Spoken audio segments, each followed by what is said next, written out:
आज हम लोग बात करेंगे मोनोसेकेराइड कार्बोहाइड्रेट्स पर, ऑलिगोसेकेराइड कार्बोहाइड्रेट्स पर और पॉलीसेकेराइड कार्बोहाइड्रेट्स पर।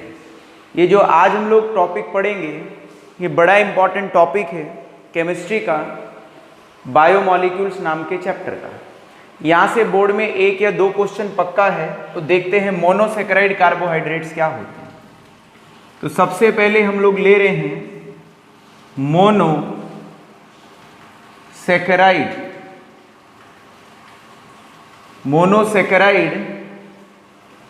कार्बोहाइड्रेट्स है। तो सबसे पहले हम लोग ले रहे हैं मोनोसेकेराइड कार्बोहाइड्रेट्स। तो मोनोसेकेराइड कार्बोहाइड्रेट को समझने से पहले हम थोड़ा इधर देखते हैं।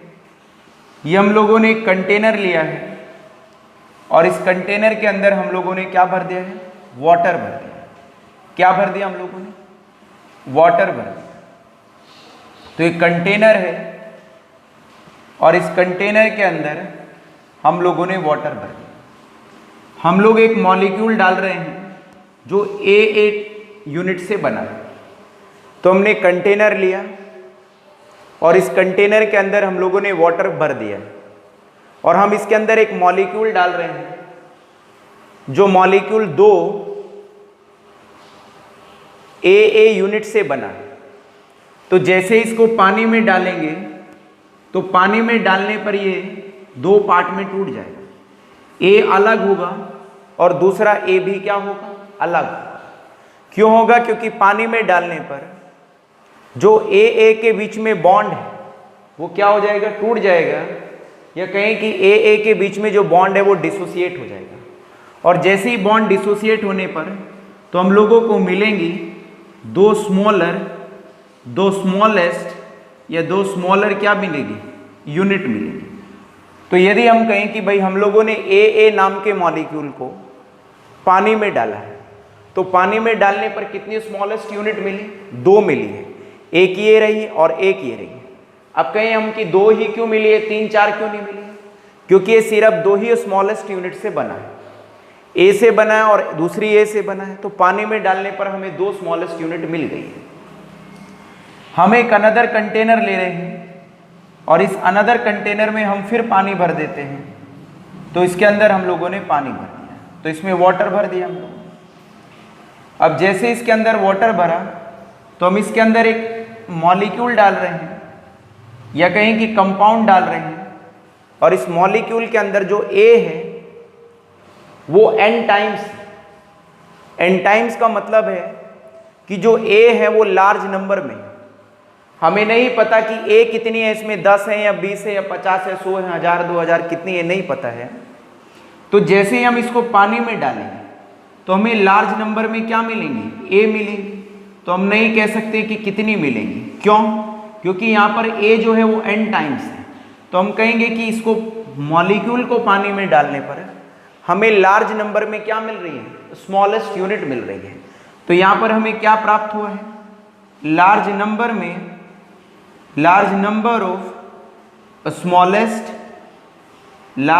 ऑफ स्मॉलेस्ट क्या मिली हम लोगों को? यूनिट मिली। तो कहने का मतलब ये है कि जब हम लोगों ने AA नाम के मॉलिक्यूल को पानी में डाला तो हमें लार्ज नंबर में स्मॉलेस्ट यूनिट मिली, या कहीं हमें लार्ज नंबर में A नाम के पार्टिकल्स मिले या A नाम के स्मॉलेस्ट यूनिट मिली। तो लार्ज नंबर में हम लोगों को क्या मिली? स्मॉलेस्ट यूनिट मिली। एक अनदर कंटेनर और अनदर बीकर बना रहे हैं हम लोग।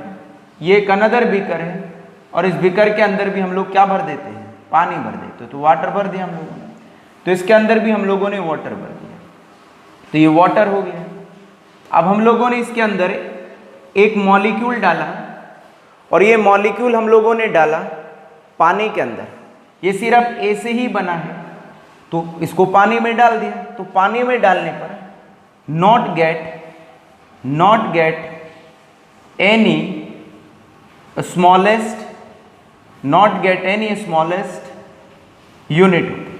तो जैसे हम लोगों ने इसको पानी में डाला तो हम लोगों को कोई स्मॉलेस्ट यूनिट नहीं मिली। क्यों नहीं मिली? क्योंकि A अपने में इतना छोटा है कि ये पानी में डालने पर फर्दर डिसोसिएट नहीं हो सकता है। तो यदि ए को पानी में डालेंगे तो पानी में डालने पर ये ज्यों का त्यों पड़ा रहेगा, तो जैसा था वैसा ही रहेगा।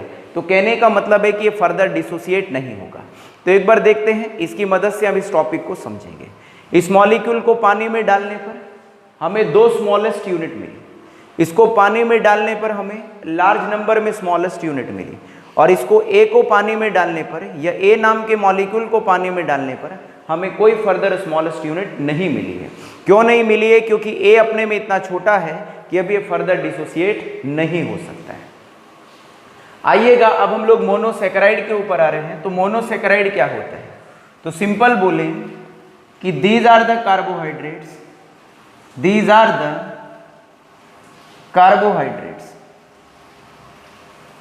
these are the carbohydrates, these are the carbohydrates which does not give a which does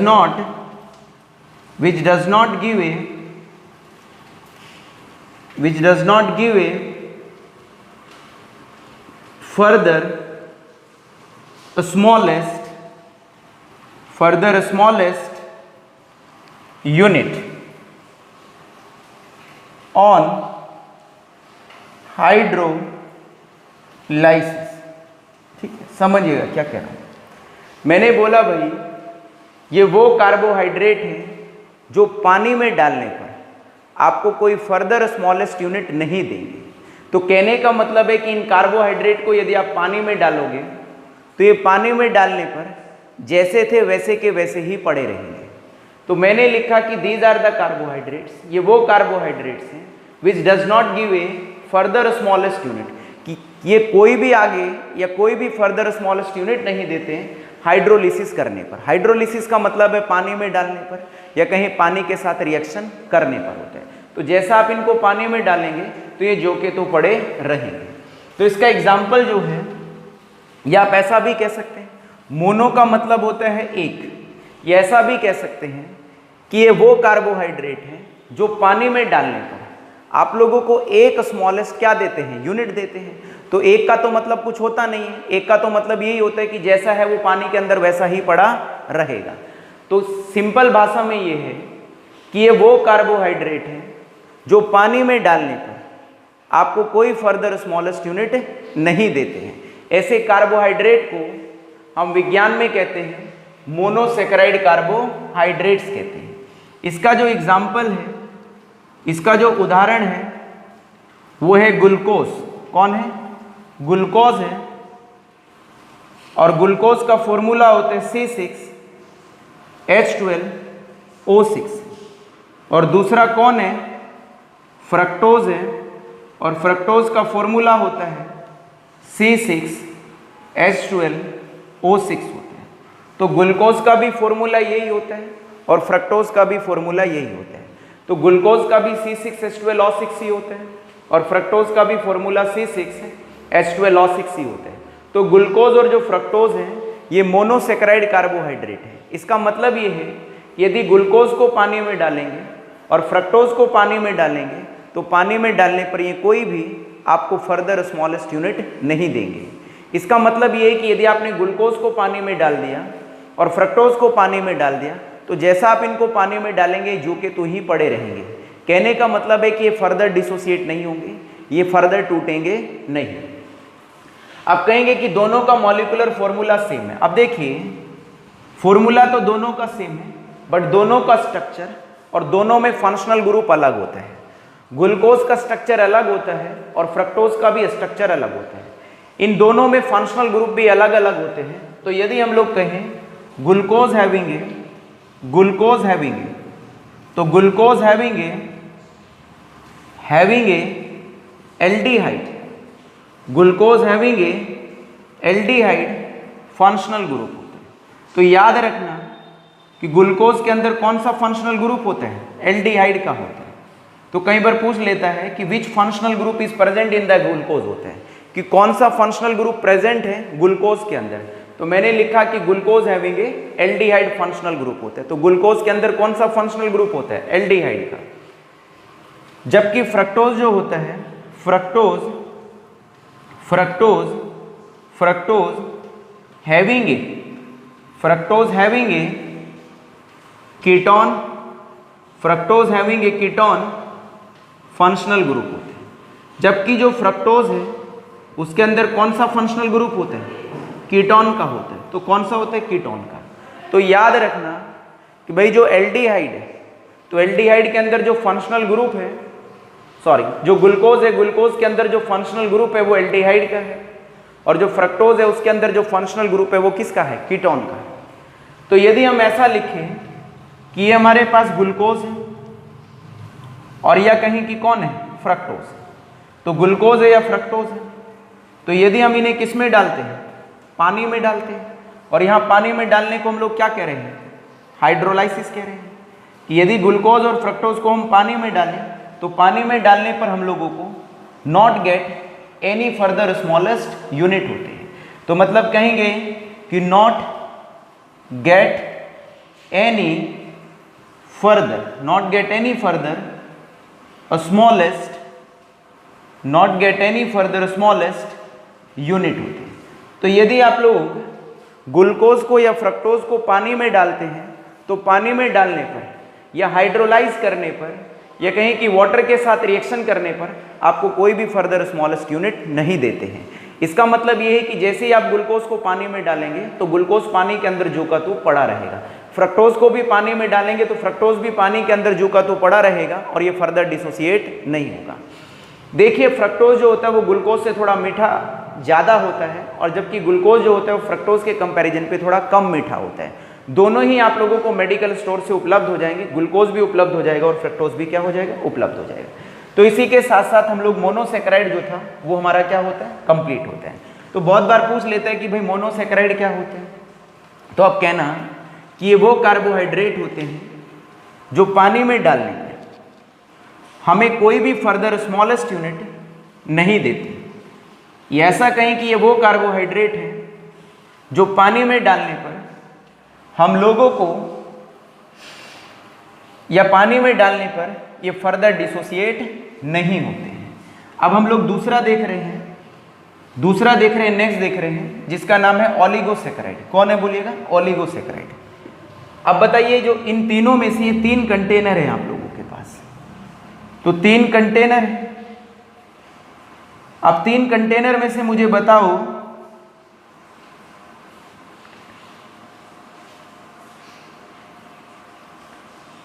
any smallest unit. चलिए अब मुझे इन तीनों में से बताओ कि इनमें से कौन सा मोनोसैकेराइड कार्बोहाइड्रेट है। तो मोनोसैकेराइड ये नीचे वाला है, तो नीचे वाला कौन सा है? मोनोसैकेराइड है। क्यों? क्योंकि इसको हमने पानी में डाला तो पानी में डालने पर ये फर्दर डिसोसिएट नहीं हुआ है। क्यों? क्योंकि ए अपने में इतना छोटा था कि अब ये आगे टूट नहीं सकता है। तो इन तीनों में से कौन से वाला कंटेनर या कौन से वाला मॉलिक्यूल मोनोसैकेराइड है? तो ये वाला मोनोसैकेराइड है। कौन है ये? मोनोसैकेराइड है। अब हम लोग ले रहे हैं नेक्स्ट है जिसका नाम है ओलिगोसैकेराइड। क्या नाम है बोलिएगा? ओलिगोसैकेराइड। Oligosaccharide carbohydrate. तो कौन सा है बोलिएगा? Oligosaccharide carbohydrates. अब ओलिगोसैकेराइड कार्बोहाइड्रेट्स को पढ़ते हैं कि भाई ये ओलिगोसैकेराइड कार्बोहाइड्रेट्स क्या होते हैं। तो देखिएगा क्या होते हैं ओलिगोसैकेराइड कार्बोहाइड्रेट्स। तो these are the carbohydrates, these are the carbohydrates which gives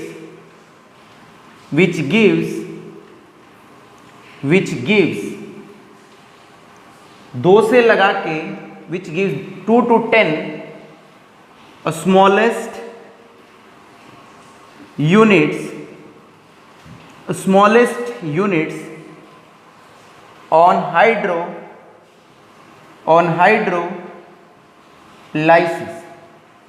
hydrolysis। समझिएगा, मैंने बोला भाई ये वो कार्बोहाइड्रेट है जो पानी में डालने पर आपको 2 से लगा के 10 के बीच में या 10 तक स्मॉलेस्ट क्या देते हैं? यूनिट देते हैं। तो हमने लिखा कि these are the carbohydrates which gives 2 to 10 2 से 10 स्मॉलेस्ट यूनिट ऑन हाइड्रोलिसिस। कहने का मतलब ये है कि यदि ऐसे कार्बोहाइड्रेट को हम पानी में डाल दें तो या तो हम लोगों को 2 स्मॉलेस्ट यूनिट मिल सकती है, या 3 मिल सकती है, या 4 मिल सकती है, या 5 मिल सकती है, और मैक्सिमम कितनी मिल सकती है? 10 मिल सकती है। तो कहने का मतलब ये है कि ये वो कार्बोहाइड्रेट हैं जो पानी में डालने पर आप लोगों को 2 से लगाकर 10 तक स्मॉलेस्ट यूनिट दे सकते हैं। अब ये भी कई तरह के होते हैं। They are of following types होते हैं। तो ये कई तरह के हो सकते हैं। कौन हो सकते हैं कई तरह के? ओलिगोसेकेराइड हो सकते हैं। जैसे कि इसमें डाइसेकेराइड हो सकता है। तो कौन हो सकता है? डाइसेकेराइड हो सकता है। तो डाइसेकेराइड कार्बोहाइड्रेट हो सकता है। अब ओलिगोसेकेराइड जो होते हैं वो कई तरह के होते हैं। तो इसमें डाइसेकेराइड कार्बोहाइड्रेट आ सकता है, ट्राइसेकेराइड आ सकता है, ट्राइसेकेराइड कार्बोहाइड्रेट आ सकता है। चौथा आ सकता है टेट्रासेकेराइड कार्बोहाइड्रेट आ सकता है। इसी तरह से पेंटासेकेराइड कार्बोहाइड्रेट भी आ सकता है, हेक्सासेकेराइड आ सकता है, हेप्टासेकेराइड कार्बोहाइड्रेट हो सकता है, ऑक्टासेकेराइड, ठीक है, और 10 को कह सकते हैं डेकासेकेराइड कार्बोहाइड्रेट भी हो सकते हैं। बट एनसीईआरटी की जो बुक है उसमें डाइसेकेराइड और ट्राइसेकेराइड और टेट्रासेकेराइड कार्बोहाइड्रेट ही बोले हुए उसमें, और उसमें भी जो उसने बताया हुआ है आप लोगों को वो सिर्फ डाइसेकेराइड कार्बोहाइड्रेट बताया हुआ है। तो मैं आप लोगों को जो बता रहा हूँ वो डाइसेकेराइड कार्बोहाइड्रेट बता रहा हूँ। देखिएगा, तो अब हम लोग ले रहे हैं डाइसेकेराइड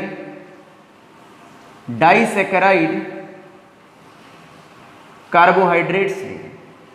तो my dear student, we will discuss a disaccharide carbohydrates होते हैं। तो समझिएगा, these are the carbohydrates,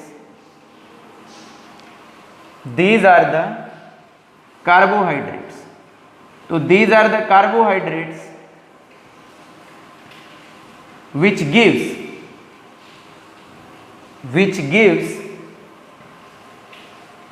two smallest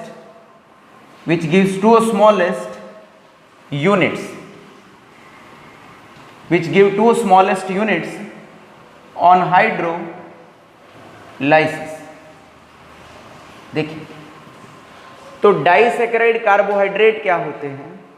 ये वो कार्बोहाइड्रेट हैं जो पानी में डालने पर या वाटर के साथ रिएक्शन कराने पर आपको 2 स्मॉलेस्ट क्या देते हैं? यूनिट देते हैं। कितनी स्मॉलेस्ट यूनिट देते हैं आपको? 2 स्मॉलेस्ट यूनिट देते हैं।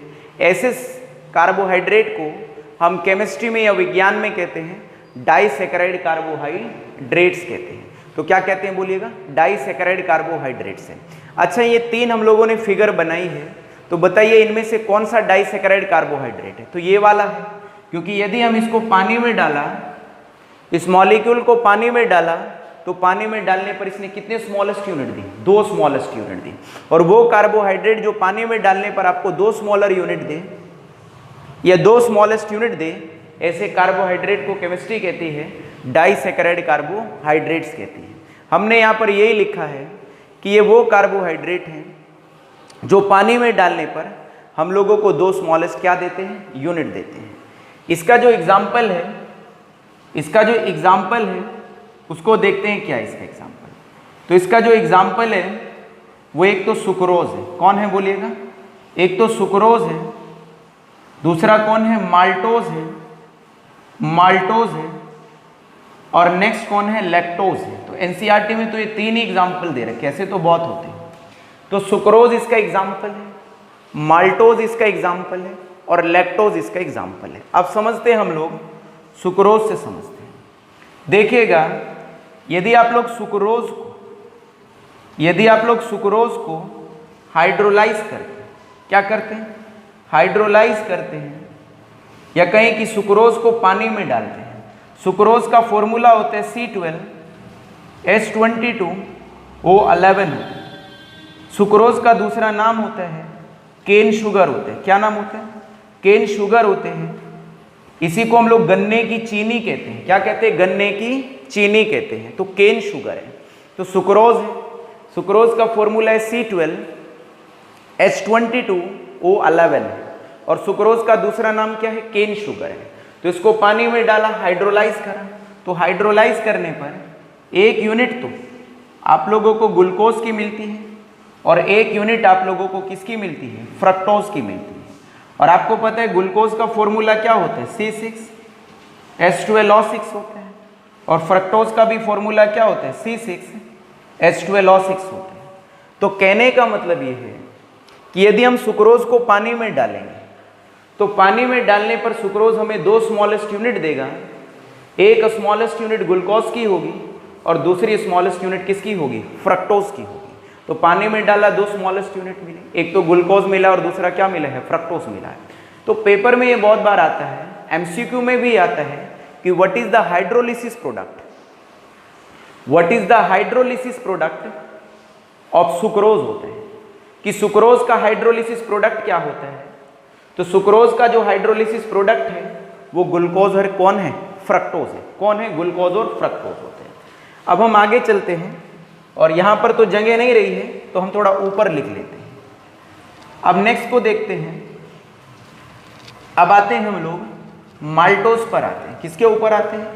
माल्टोज के ऊपर आते हैं। तो माल्टोज को देखते हैं पानी में डाल के कि यदि हम माल्टोज को पानी में डालें तो हम लोगों को क्या मिलेगा। तो देखिएगा हम यहाँ पर माल्टोज लिख रहे हैं। क्या लिख रहे हैं हम लोग यहाँ पर? माल्टोज लिख रहे हैं। और माल्टोज क्या है? एक डाइसैकेराइड कार्बोहाइड्रेट है। माल्टोज का फॉर्मूला C12H22 और क्या रहता है? O11 रहता है। तो कहने का मतलब ये है कि जो फॉर्मूला सुक्रोज का है वही फॉर्मूला माल्टोज का है, बट दोनों के स्ट्रक्चर में डिफरेंस है। तो इसलिए ये दोनों एक दूसरे के स्ट्रक्चरल आइसोमर्स भी कहलाते हैं। तो माल्टोज है, माल्टोज को यदि हाइड्रोलाइज करें या माल्टोज को आप लोग पानी में डालें, पानी में डालें तो चलो पानी में डाल दें। और पानी में डालना किसी चीज़ को क्या कहलाता है? हाइड्रोलिसिस कहलाता है। हाइड्रोलिसिस का एक्चुअल मतलब होता है रिएक्शन विद वाटर होते हैं कि वाटर के साथ रिएक्शन है। तो यदि हम लोगों ने माल्टोज को पानी में डाला तो ये हाइड्रोलाइज होगा, मतलब वाटर के साथ रिएक्शन करेगा। और वाटर के साथ रिएक्शन करने पर आपको 2 स्मॉलेस्ट यूनिट देगा और दोनों स्मॉलेस्ट यूनिट किसकी मिलेंगी? ग्लूकोज की मिलेंगी। किसकी मिलेंगी? ग्लूकोज की मिलेंगी। तो कहने का मतलब ये है कि माल्टोज को यदि हम लोग पानी में डालें तो आप लोगों को 2 यूनिट मिलती है किसकी? ग्लूकोज की मिलती है। तो कई बार पूछा जाता है कि what is the hydrolysis product, what is the hydrolysis product of maltose होते हैं कि माल्टोज का हाइड्रोलिसिस प्रोडक्ट क्या है। तो आपका आंसर होगा 2 ग्लूकोज यूनिट। कितनी ग्लूकोज यूनिट होगा? 2 ग्लूकोज यूनिट है। देसी भाषा में कहें यदि हम लोग माल्टोज को पानी में डाल दें तो पानी में डालने पर ग्लूकोज टूट जाता है, सॉरी माल्टोज टूट जाता है 2 ग्लूकोज की यूनिट में या कहीं 2 ग्लूकोज के मॉलिक्यूल में टूट जाता है।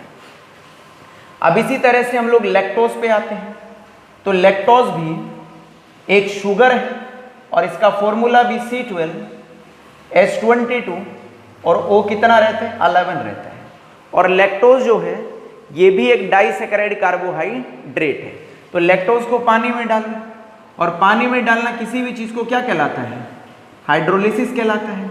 तो लैक्टोज को पानी में डाल दिया और पानी में डालने पर लैक्टोज आपको देता है ग्लूकोज। क्या देता है? ग्लूकोज देता है और प्लस क्या देता है? गैलेक्टोज देता है। क्या देता है? ग्लूकोज प्लस गैलेक्टोज देता है।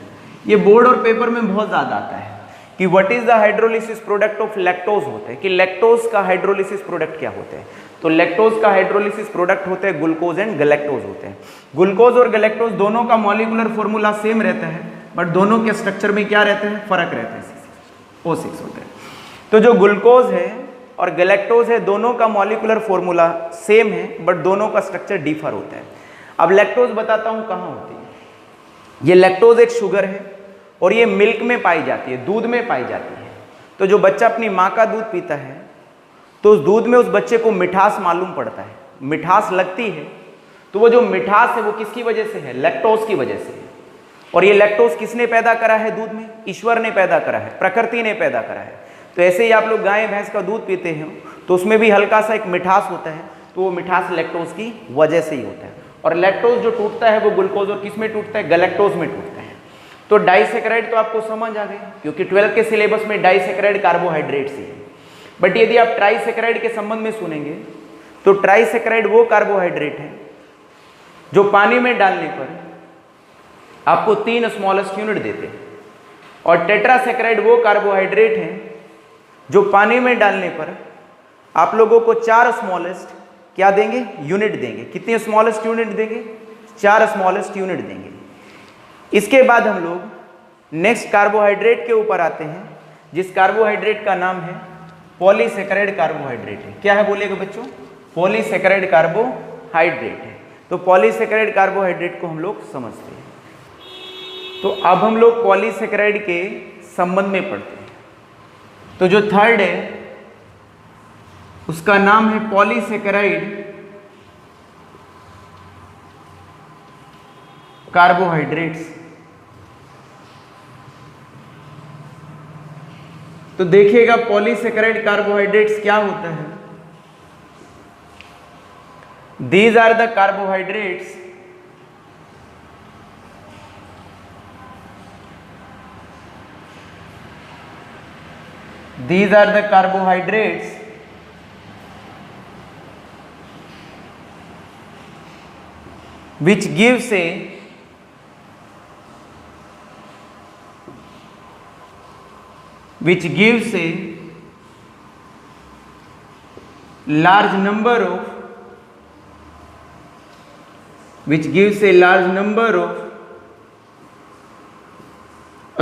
which gives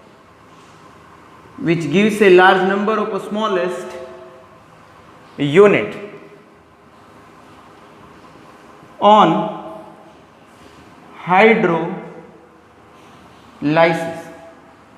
hydrolysis। समझिए, मैंने बोला दीज आर द कार्बोहाइड्रेट्स, ये वो carbohydrates which gives a large number of smallest unit on hydrolysis होते हैं। इसका मतलब ये है कि ये वो कार्बोहाइड्रेट है जो पानी में डालने पर आपको लार्ज नंबर में क्या देते हैं, स्मॉलेस्ट यूनिट देते हैं। क्या देते हैं, लार्ज नंबर में स्मॉलेस्ट यूनिट देते हैं। अब लार्ज नंबर का मतलब है कि 10 से ज़्यादा होंगे।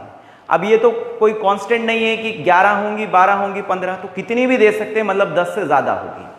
तो मैंने बोला these are the carbohydrates which gives a large number of smallest unit on hydrolysis होता है।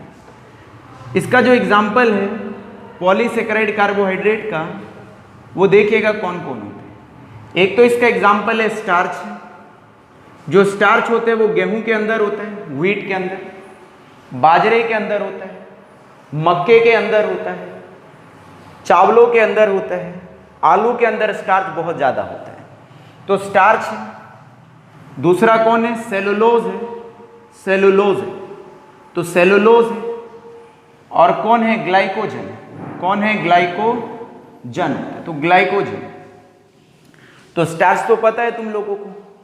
सेलुलोज कहाँ होते हैं, ग्रीन लीफी वेजिटेबल्स पे, जो हरे रंग की सब्जियां होती है उनके अंदर होता है, या हरे पत्तादार सब्जियां होती हैं। जितनी भी हरे पत्तेदार सब्जियां होती हैं उन सभी में सेलुलोज होता है। हरी पत्तियों में सेलुलोज होता है, ग्रीन स्टेम के अंदर भी सेलुलोज होता है। ग्लाइकोजन क्या होता है, जो ग्लूकोज आपकी बॉडी में स्टोर हो जाता है, जो ग्लूकोज आपकी बॉडी में क्या हो जाता है, स्टोर हो जाता है आपके गोल ब्लैडर में। गोल ब्लैडर का मतलब आपकी पित्त की थैली में, तो उसको कहते हैं हम लोग ग्लाइकोजन कहते हैं। तो ग्लाइकोजन क्या है, स्टोर्ड ग्लूकोज है इन अवर बॉडी होते हैं। अब देखिए ये भी पॉलीसैकेराइड है, ये भी पॉलीसैकेराइड है, और ग्लाइकोजन भी पॉलीसैकेराइड है। अब देखिएगा यदि आप लोग स्टार्च को पानी में डालते हैं, किसको पानी में डालते हैं, स्टार्च को पानी में डालते हैं, और पानी में डालने पर उसका क्या होता है, हाइड्रोलाइसिस होता है। तो आप लोगों को लार्ज नंबर में या एन नंबर में आपको क्या मिलेंगे, ग्लूकोज यूनिट मिलेंगे। क्या मिलेंगे, ग्लूकोज यूनिट मिलेंगे। अब ग्लूकोज जो यूनिट मिलेंगे आपको एन नंबर में, तो ये कोई कांस्टेंट नहीं है कि आपको 10 मिलेंगी, 20 मिलेंगी, 50, तो आपको कितनी भी मिल सकती है। तो स्टार्च जो है यदि आप इसको पानी में डालते हैं या आप इसका हाइड्रोलाइज कराते हैं, हाइड्रोलिसिस कराते हैं, तो आप लोगों को एन नंबर में क्या मिलती है, ग्लूकोज यूनिट मिलती है। इसी तरह से सेलुलोज है, तो सेलुलोज का भी यदि आप लोग हाइड्रोलाइज कराएंगे या सेलुलोज का भी हाइड्रोलिसिस कराएंगे तो सेलुलोज भी पानी में डालने पर आपको n नंबर में क्या देगा, ग्लूकोज यूनिट देगा। क्या देगा आपको? n नंबर में ग्लूकोज यूनिट देगा। यदि आप लोग ग्लाइकोजन को डालेंगे पानी में या ग्लाइकोजन का आप लोग हाइड्रोलिसिस कराएंगे तो ग्लाइकोजन भी पानी के अंदर डालने पर या हाइड्रोलिसिस कराने पर आप लोगों को n नंबर में या लार्ज नंबर में क्या देंगे, ग्लूकोज यूनिट देंगे। अब कई बार पूछ लेता है कि ग्लाइकोजन क्या होता है, तो याद रखना ग्लाइकोजन क्या होता है। ग्लाइकोजन क्या होता है? इट इज ए, ग्लाइकोजन क्या एक स्टोर्ड ग्लूकोज है, स्टोर्ड ग्लूकोज है इन अवर बॉडी, हमारी बॉडी। और हमारी बॉडी में भी कहाँ होते हैं? गॉल ब्लेडर में होते हैं। कहाँ होता है? गॉल ब्लेडर में होता है। गॉल ब्लेडर को हिंदी में हम लोग पित्त की थैली कहते हैं। तो ग्लाइकोजन क्या है? ये स्टोर्ड ग्लूकोज है। जो ग्लूकोज हमारी बॉडी में स्टोर होता है वो ग्लाइकोजन की फॉर्म में होता है और ये होता कहाँ पर है? गॉल ब्लेडर में होता है। चलिएगा, इसी के साथ साथ हम लोग आगे चलते हैं। एक कार्बोहाइड्रेट और भी है, एक होते हैं रिड्यूसिंग शुगर कार्बोहाइड्रेट होते हैं। क्या होते हैं? रिड्यूसिंग शुगर कार्बोहाइड्रेट होते हैं। अब देखिए, रिड्यूसिंग नेचर के आधार पे फिर कार्बोहाइड्रेट को दो कैटेगरी में विज्ञान ने बांट दिया है। एक रिड्यूसिंग शुगर कार्बोहाइड्रेट है और दूसरे होते हैं नॉन रिड्यूसिंग शुगर कार्बोहाइड्रेट है। अच्छा, इन तीनों फिगर में से मुझे ये बताइए कि कौन सी फिगर पॉलीसेकेराइड की है। तो ये वो जो बीच वाली फिगर है ये डिनोट कर रही है पॉलीसेकेराइड कार्बोहाइड्रेट को, क्योंकि हमने इस मॉलिक्यूल को किसमें डाला? पानी में डाला। और पानी में डालने पर इसने लार्ज नंबर में क्या दी हम लोगों को? Smallest unit. और जो भी कार्बोहाइड्रेट पानी में डालने पर आप लोगों को लार्ज नंबर में स्मॉलेस्ट यूनिट दे, ऐसे कार्बोहाइड्रेट को विज्ञान कहता है पॉलीसेकेराइड कार्बोहाइड्रेट्स कहता है। तो चलिएगा हम लोग आगे देखते हैं। रिड्यूसिंग शुगर कार्बोहाइड्रेट और नॉन रिड्यूसिंग शुगर कार्बोहाइड्रेट्स होते हैं। तो देखिएगा, रिड्यूसिंग शुगर कार्बोहाइड्रेट क्या होते हैं? These are the carbohydrates, these are the carbohydrates. तो these are the carbohydrates, these are the carbohydrates which shows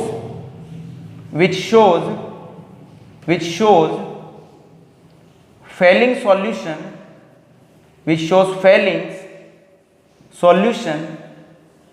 and tolerance reagent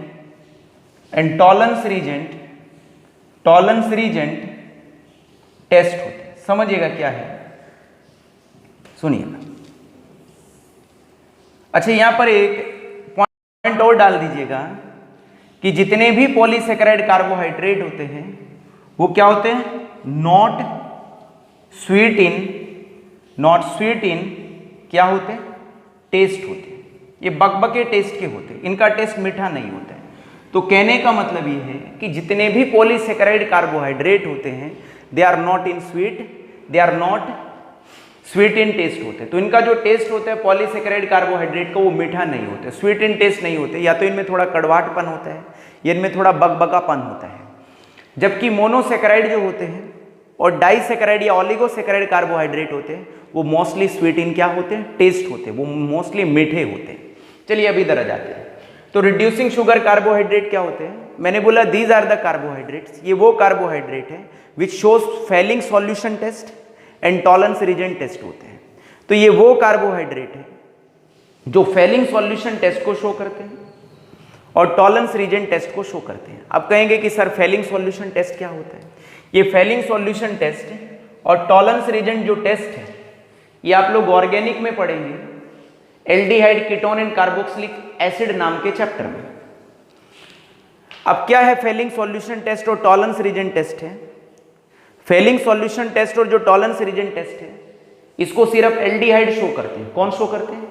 aldehyde show करते हैं। बाकी कोई भी फंक्शनल ग्रुप या बाकी कोई भी organic compound Fehling solution test को या टॉलरेंस रीजन टेस्ट को शो नहीं करता है। तो कहें कि टॉलरेंस रीजन टेस्ट क्या होता है? तो भाई टॉलरेंस रीजन जो टेस्ट होता है वो एल्डिहाइड को ऑक्सीडाइज कर देता है कार्बोक्सिलिक एसिड में। फेलिंग सॉल्यूशन टेस्ट भी क्या होता है, ये भी क्या करता है, जो आप लोगों के एल्डिहाइड्स होते हैं उनको ऑक्सीडाइज कर देता है, सोल्ट ऑफ कार्बोक्सिलिक एसिड में कर देता है। तो कहने का मतलब ये है कि ये दोनों के दोनों जो टेस्ट हैं इनको सिर्फ एल्डिहाइड ही शो करते हैं, बाकी कोई भी इनको ऑर्गेनिक कंपाउंड शो नहीं करता है। अब तो रिड्यूसिंग शुगर के जो एग्जाम्पल है वो मोस्टली एक तो ग्लूकोज होता है। कौन होता है, ग्लूकोज होता है, तो ग्लूकोज इसका एग्जाम्पल है, तो ग्लूकोज होता है, तो ग्लूकोज है इसका एग्जाम्पल। दूसरा कौन है इसका एग्जाम्पल, लैक्टोज इसका एग्जाम्पल होता है, और माल्टोज भी इसका कौन है, एग्जाम्पल है। तो कहने का मतलब ये है कि most of the monosaccharide and most of the disaccharide is the reducing sugar carbohydrate because they shows failing solution test and tolerance reagent test होते हैं। तो एग्जाम्पल याद रखना, जो एनसीईआरटी में ग्लूकोज है, दूसरा कौन है, लैक्टोज है, और तीसरा कौन है, माल्टोज है। तो लैक्टोज हुआ, माल्टोज हुआ और जो ग्लूकोज हुआ, ये सभी के सभी कौन है, रिड्यूसिंग शुगर कार्बोहाइड्रेट है। क्यों है, क्योंकि भाई ये पॉजिटिव रिस्पॉन्स देते हैं। पॉजिटिव रिस्पॉन्स का मतलब ये है, किसके प्रति पॉजिटिव रिस्पॉन्स देते हैं, टॉलरेंस रीजन टेस्ट के प्रति पॉजिटिव रिस्पॉन्स देते हैं, फेलिंग सॉल्यूशन टेस्ट के प्रति पॉजिटिव रिस्पॉन्स देते हैं। तो कहने का मतलब ये है कि ये वो कार्बोहाइड्रेट हैं जिनको फेलिंग सॉल्यूशन भी ऑक्सीडाइज कर सकता है और टॉलरेंस रीजन टेस्ट भी क्या कर सकता है, ऑक्सीडाइज कर सकता है। क्यों कर सकता है, क्योंकि ग्लूकोज के अंदर, लैक्टोज के अंदर और माल्टोज के अंदर फ्री एल्डिहाइड ग्रुप होते हैं। क्या होते हैं इनके अंदर, फ्री एल्डिहाइड ग्रुप होते हैं। तो हम कह सकते हैं they have a free aldehyde group होते हैं। तो इनके अंदर फ्री एल्डिहाइड ग्रुप होता है, या कहीं कि इनके अंदर फ्री कीटोनिक ग्रुप होते हैं। और जिनके अंदर फ्री एल्डिहाइड ग्रुप हो या फ्री कीटोनिक ग्रुप हो, वो सभी के सभी क्या होते हैं, वो सभी के सभी क्या होते हैं, रिड्यूसिंग शुगर कार्बोहाइड्रेट होते हैं। तो थोड़ा दिखाई नहीं दे रहा है इधर, तो इसको थोड़ा ऊपर लिख देते हैं। तो इसको यहां पर लिख देते हैं, एग्जाम्पल तो दिखाई दे रहा है बट इसको यहां पर लिख देते हैं कि दे हैव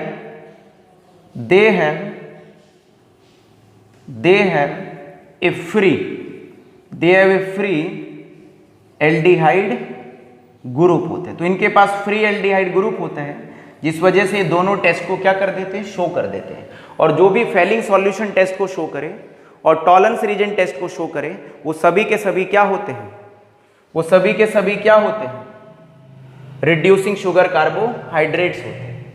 अब देखिएगा, अब हम लोग जो नेक्स्ट पढ़ रहे हैं उसका नाम है नॉन रिड्यूसिंग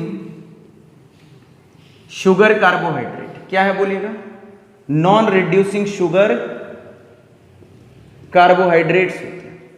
तो देखिएगा, नॉन रिड्यूसिंग शुगर जो है वो रिड्यूसिंग शुगर का बिल्कुल उल्टा है।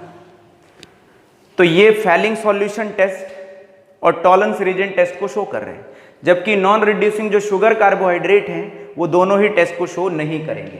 तो हम कह सकते हैं कि these are the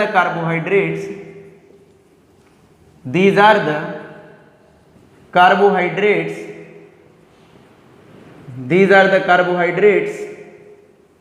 which does not show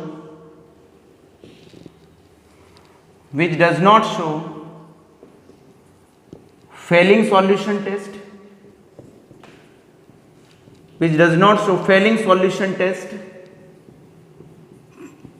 and या कहीं और टॉलरेंस रीजेंट टेस्ट होते। तो क्या लिखा है मैंने, बताइएगा। तो मैंने बोला भाई ये वो कार्बोहाइड्रेट है, भाई पेपर में बहुत आता है ये। तो आपको कोई कार्बोहाइड्रेट उठा के दे देगा और वो पूछ लेगा कि ये टॉलरेंस रीजन टेस्ट शो कर रहा है या नहीं कर रहा है, ये फेलिंग सॉल्यूशन टेस्ट शो करता है या नहीं करता है। तो इसलिए आप लोग इनको पढ़िएगा अच्छे से, ठीक है, क्योंकि इनकी पेपर में आने की बहुत क्या रहती है, संभावना रहती है। तो मैंने बोला दीज आर द कार्बोहाइड्रेट, ये वो कार्बोहाइड्रेट हैं जो डज नॉट शो, जो शो नहीं करते हैं फेलिंग सॉल्यूशन टेस्ट को और टॉलरेंस रीजन टेस्ट को होता है। तो इसका जो एग्जाम्पल है वो सुक्रोज है। तो एनसीईआरटी में सुक्रोज दे रखा है, तो तो एक तो इसका एग्जाम्पल है सुक्रोज है, कौन है भैया, सुक्रोज है। दूसरा इसका एग्जाम्पल कौन है, स्टार्च है, स्टार्च है। और तीसरा इसका एग्जाम्पल है ग्लाइकोजन, ग्लाइकोजन है। और यदि एक और देखें तो सेलुलोज भी इसका एग्जाम्पल है। अब कहेंगे क्या इनके अंदर एल्डिहाइड फंक्शनल ग्रुप नहीं होता है क्या? भाई इनके अंदर एल्डिहाइड का फंक्शनल ग्रुप तो होता है, मगर वो एल्डिहाइड का फंक्शनल जो ग्रुप होता है वो बॉन्डेड होता है। बॉन्डेड का मतलब दूसरे से जुड़ा रहता है, वो फ्री नहीं होता है। और जिसके अंदर फ्री एल्डिहाइड ग्रुप ना हो, एल्डिहाइड तो हो बट फ्री ना हो, वो किसी दूसरे के साथ बॉन्डेड हो या दूसरे के साथ अटैच हो, तो तब वो एल्डिहाइड की कोई भी रिस्पॉन्स शो नहीं करता है।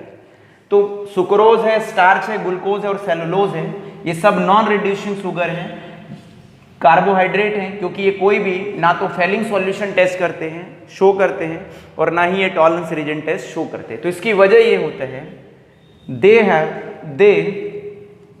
do not have a free aldehyde, they do not have a free aldehyde group, they do not have a free aldehyde group, इनके पास कोई भी फ्री एल्डिहाइड ग्रुप नहीं होता है। या कहें कि they have a bonded aldehyde क्या होता है, ग्रुप होता है। तो इनके पास कोई भी फ्री एल्डिहाइड ग्रुप नहीं होता है। ये ऐसा भी कह सकते हैं कि इनके पास एल्डिहाइड का ग्रुप तो है मगर वो बॉन्डेड है, दूसरे से अटैच है, और दूसरे से अटैच होने की वजह से ये दोनों ही टेस्ट को क्या नहीं करते, शो नहीं करते। तो पेपर में पूछ लेगा कि सुक्रोज बताओ कि सुक्रोज नॉन रिड्यूसिंग शुगर है या रिड्यूसिंग शुगर है, तो सुक्रोज नॉन रिड्यूसिंग है। वजह क्या है कि इसके पास कोई भी फ्री एल्डिहाइड का ग्रुप नहीं है, या कहें कि इसके पास जो एल्डिहाइड का ग्रुप है वो कैसा है, बॉन्डेड है, मतलब दूसरे मॉलिक्यूल से जुड़ा हुआ है। और इसी वजह से ये इन दोनों टेस्ट के प्रति, फेलिंग के प्रति और टॉलरेंस के प्रति कोई पॉजिटिव फीडबैक या पॉजिटिव रिस्पॉन्स नहीं दे रहा है। तो इसी के साथ साथ मेरे विद्यार्थियों, ये आप लोगों के कार्बोहाइड्रेट के जो क्लासिफिकेशन थे, monosaccharide, disaccharide, polysaccharide, oligosaccharide, reducing, non reducing क्या होते हैं, समाप्त होते हैं। तो इसी के साथ साथ हम लोग इस टॉपिक को यहीं पर क्या देते हैं, विराम देते हैं। आज के लिए इतना ही।